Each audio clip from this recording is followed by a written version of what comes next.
नमस्कार दोस्तों, आपके अपने YouTube चैनल कंप्यूटर कक्षा में आपका स्वागत है। Verma guess paper computer science का सॉल्यूशन हम लोग कर रहे थे। सी प्लस प्लस के सब्जेक्टिव क्वेश्चंस का हमारा सॉल्यूशन चल रहा था और हम लोग लास्ट टाइम जो है क्वेश्चन नंबर 35 का सॉल्यूशन हम लोग देखे थे। आज हम लोग देखते हैं क्वेश्चन नंबर 36। ये जो प्रश्न है ये बहुत साल पहले आपके एग्जाम में पूछ चुका है। प्रश्न है आपका, what is the purpose of header file in a program. आपके प्रोग्राम में हेडर फाइल का पर्पस क्या है। देखिए, आंसर तो यहाँ पर आपको लिखा हुआ है, लेकिन इसका बेसिक कंसेप्ट मैं आपको हिंदी में समझा देता हूँ, ताकि अगर आप लोग हिंदी में अगर कंसेप्ट को समझ लेंगे तो आसानी से आप उसको फिर लिख भी सकते हैं। देखिए, होता क्या है, हेडर फाइल कहते किसको हैं। तो कोई भी फाइल आप अपने प्रोग्राम में, है ना, अपने सी प्लस प्रोग्राम का जो कोडिंग लिखते हैं तो कोई फाइल लिखते हैं, जैसे कि आप लिखते हैं आईओ स्ट्रीम डॉट एच। आप लिखते हैं आईओ स्ट्रीम डॉट एच, ये हेडर फाइल है। आप लिखते हैं कोन्यू डॉट एच, ये हेडर फाइल है। आप लिखते हैं स्ट्रिंग डॉट एच, ये क्या है, ये हेडर फाइल है।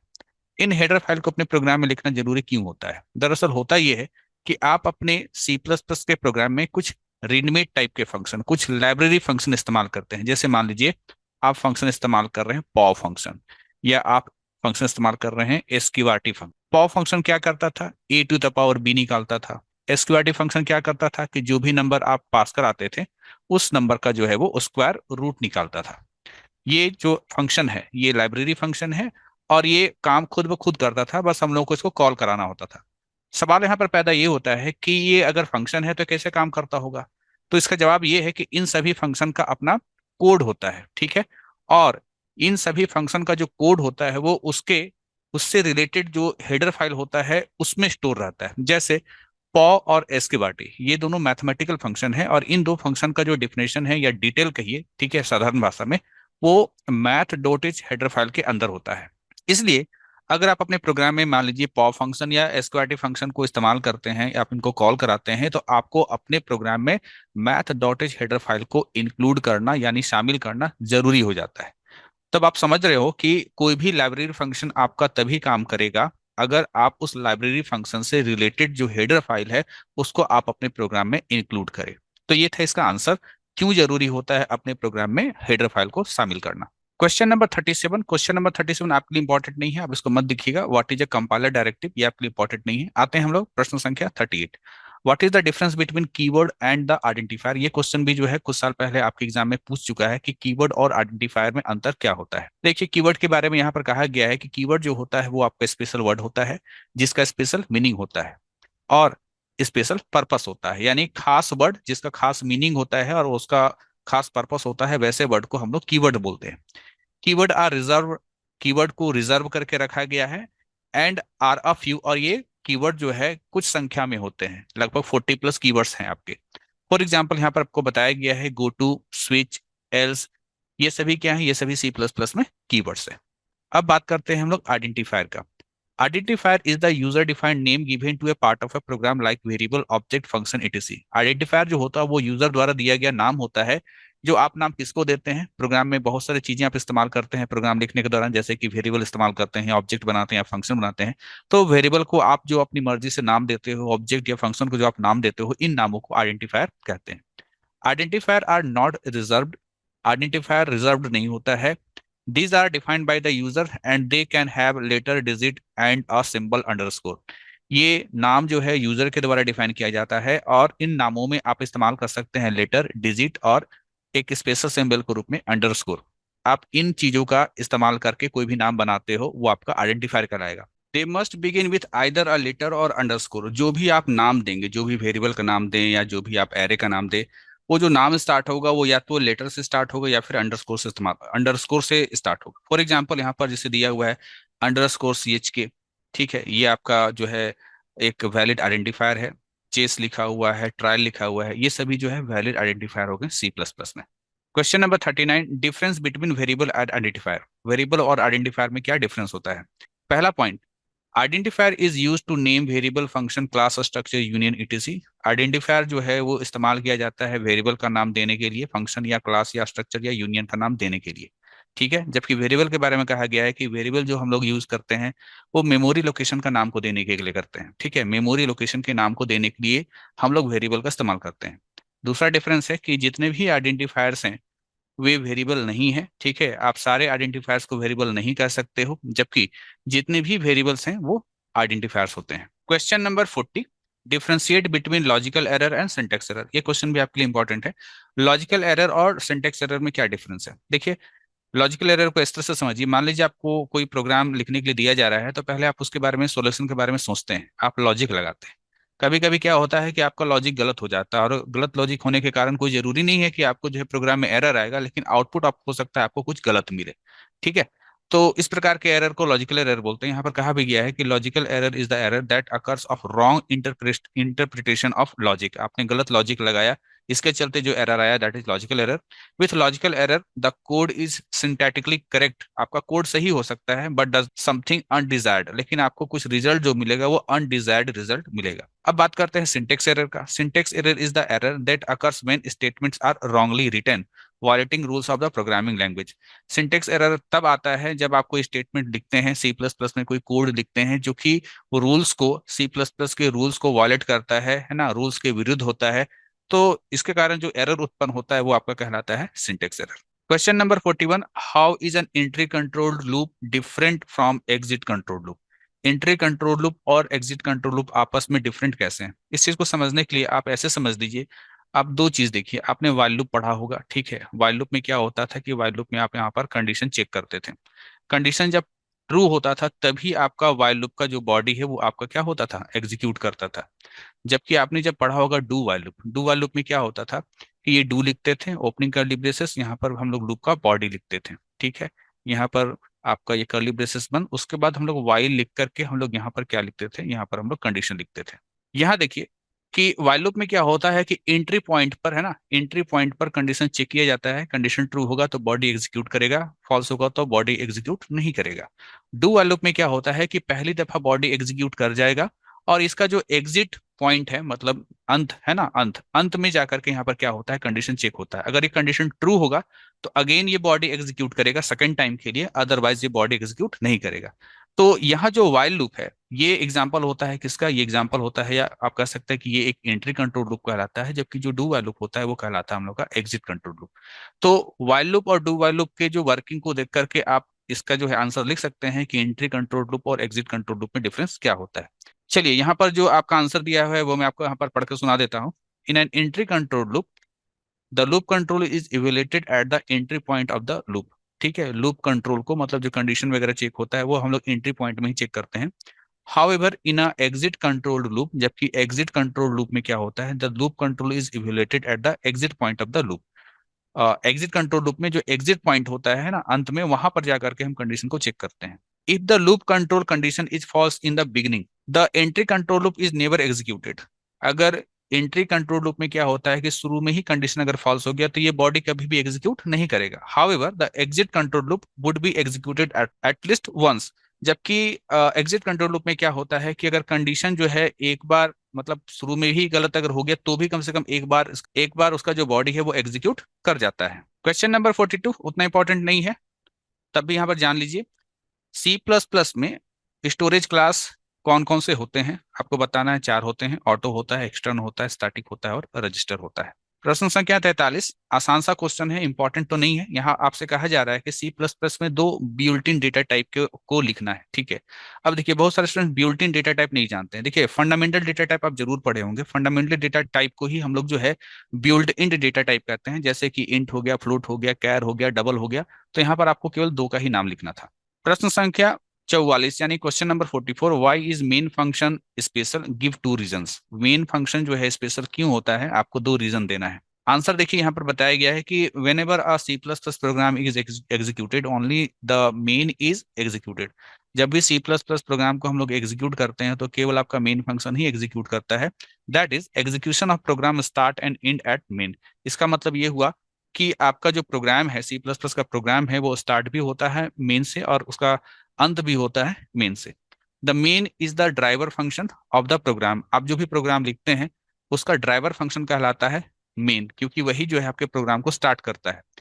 If it is not present in a program, अगर मेन फंक्शन आपके प्रोग्राम में नहीं लिखा हुआ है, no execution can takes place, तो कोई भी प्रोग्राम का एग्जीक्यूशन नहीं होगा। क्वेश्चन नंबर 45, यहाँ पर आपसे कहा जा रहा है कि how does a class enforce data heading, abstraction and encapsulation. किस प्रकार से आप कह सकते हैं कि जो क्लास होता है वो डेटा हेडिंग को भी इन्फोर्स करता है, इसके चलते डेटा हेडिंग भी होता है, क्लास के चलते एब्स्ट्रैक्शन भी होता है और क्लास के चलते इनकैप्सुलेशन भी होता है। ठीक है, तो देखिए यहाँ पर लिखा हुआ है कि अ class binds together data and it's associated functions under one unit, thereby enforcing encapsulation, as encapsulation means wrapping up data and associated functions together into a single unit। आपको याद होगा कि जब हम क्लास बनाते थे, जैसे क्लास का नाम हमने एक्स वाई जेड रखा, तो क्लास के अंदर क्या क्या चीजें होती थी? या तो क्लास के अंदर वेरिएबल होता था और फंक्शन होता था। ठीक है, क्लास के अंदर क्या चीजें होते हैं? वेरिएबल होते हैं और फंक्शन होते हैं। वेरिएबल को हम लोग जो है डाटा बोलते हैं, और फंक्शन को तो खैर हम लोग फंक्शन बोलते ही बोलते हैं। तो क्लास जो है वो डेटा और फंक्शन को आपस में क्या करता है? कंबाइन करता है, और कंबाइन करके आपने एक नाम दे दिया एक्स वाई जेड, यानी वेरिएबल और फंक्शन का जो कॉम्बिनेशन है उसको आपने एक नाम दे दिया क्या? X Y Z. ठीक है, और हमारा जो इनकैप्सुलेशन का जो डेफिनेशन होता है, याद रखिएगा, इनकैप्सुलेशन का डेफिनेशन भी यही कहता था कि wrapping up data and associated function, data और उससे जुड़ा हुआ फंक्शन को आपस में wrap करके एक सिंगल यूनिट बनाना, ये डेफिनेशन होता था हम लोग का किसका? इनकैप्सुलेशन का। तो इस प्रकार से आप कह सकते हैं कि क्लास आप बना रहे हो, दैट इज यहाँ पर आपका क्या हो रहा है? यहाँ पर आपका डेटा इनकैप्सुलेशन हो रहा है। ये पहला पैराग्राफ। सेकेंड पैराग्राफ में आते हैं। अ class group its member into three sections. Class के अंदर जो मेंबर होते हैं, मेंबर मतलब वेरिएबल फंक्शन को मेंबर बोलते हैं। ठीक है, तो क्लास के अंदर जो मेंबर होते हैं उसको आप तीन सेक्शन में बांटते हैं, या तो प्राइवेट, या प्रोटेक्टेड, या पब्लिक। ठीक है, इन तीन सेक्शन में बांटा जाता है। The private and protected member remains hidden from outside world. जो प्राइवेट और जो प्रोटेक्टेड मेंबर होता है वो आउटसाइड वर्ल्ड से हिडन होता है, छुपा हुआ होता है। दस, through private and protected member a class enforce data heading. इस प्रकार से आप कह सकते हैं कि इस प्राइवेट और प्रोटेक्टेड मेंबर की वजह से आप जो है डेटा हेडिंग को इन्फोर्स करते हैं, या डेटा हेडिंग का काम हो जाता है क्लास के अंदर इस प्राइवेट और प्रोटेक्टेड मेंबर की वजह से। तो हो गया आपका यहाँ पर इनकैप्सुलेशन के बारे में बात, यहाँ पर हो गया आपका बात किसका? डेटा हेडिंग का बात। Next paragraph. The outside world is given only the essential and necessary information through public member. है ना, पब्लिक मेंबर के जरिए ही, है ना, ये आउटसाइड वर्ल्ड के जरिए आप जो है प्रोग्राम से इंटरेक्ट हो सकते हैं। ठीक है, rest of the things remains hidden, यानी जो जरूरी चीजें हैं वो हम पब्लिक सेक्शन में रख देते हैं, और जो जरूरी चीजें हैं मतलब जिससे जिसको मतलब है वो चीजें हम लोग पब्लिक में रख देते हैं, बाकी चीजें हम लोग हिडन रखते हैं। Which is nothing but abstraction. इसी को ही हम लोग एब्स्ट्रैक्शन कहते हैं। एब्स्ट्रैक्शन का मतलब ही होता है कि जो जरूरी चीजें हैं वो सामने रखें, और जो अननेसेसरी चीजें हैं उसको हाइड करके रखें। ठीक है, as abstraction means representation of essential features. Abstraction का मतलब होता है कि जो जरूरी फीचर्स हैं उसका representation, without including the background detail और एक्सप्लेनेशन। यहाँ पर हम लोग कोई बैकग्राउंड डिटेल के बारे में नहीं बताएंगे, ना ही उसका कोई एक्सप्लेनेशन देंगे। जो जरूरी चीजें हैं वो सामने रखेंगे, और जो बैकग्राउंड में चीजें हैं, जो एक्सप्लेनेशन है, उसको हम लोग क्या करेंगे? हाइड रखेंगे। ये कहलाता है हम लोग का abstraction. Question number 46, what is the difference between fundamental data types and derived data types? Explain with example. आपको डिफरेंस बताना है फंडामेंटल डेटा टाइप्स और डेराइव डेटा टाइप्स के बारे में। अगर आप डिफरेंस नहीं लिख पाते हैं तो कम से कम आप जो है फंडामेंटल डेटा टाइप का डेफिनेशन लिख दीजिए और डेराइव डेटा टाइप का डेफिनेशन लिख दीजिए।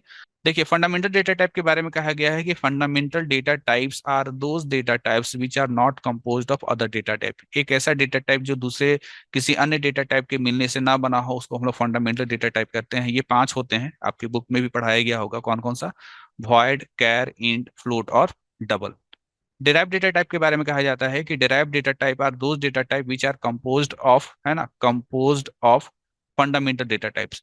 एक ऐसा डेटा टाइप जो फंडामेंटल डेटा टाइप की मदद से बना हो उसे हम लोग डिराइव डेटा टाइप कहते हैं। फॉर एग्जांपल, जैसे हो गया हमारा यहाँ पर क्लासेस हो गया, स्ट्रक्चर हो गया, यूनियन हो गया और इनुमरेशन हो गया। Question number 47, define a macro. Macro क्या होता है? How is different from constant defined through const.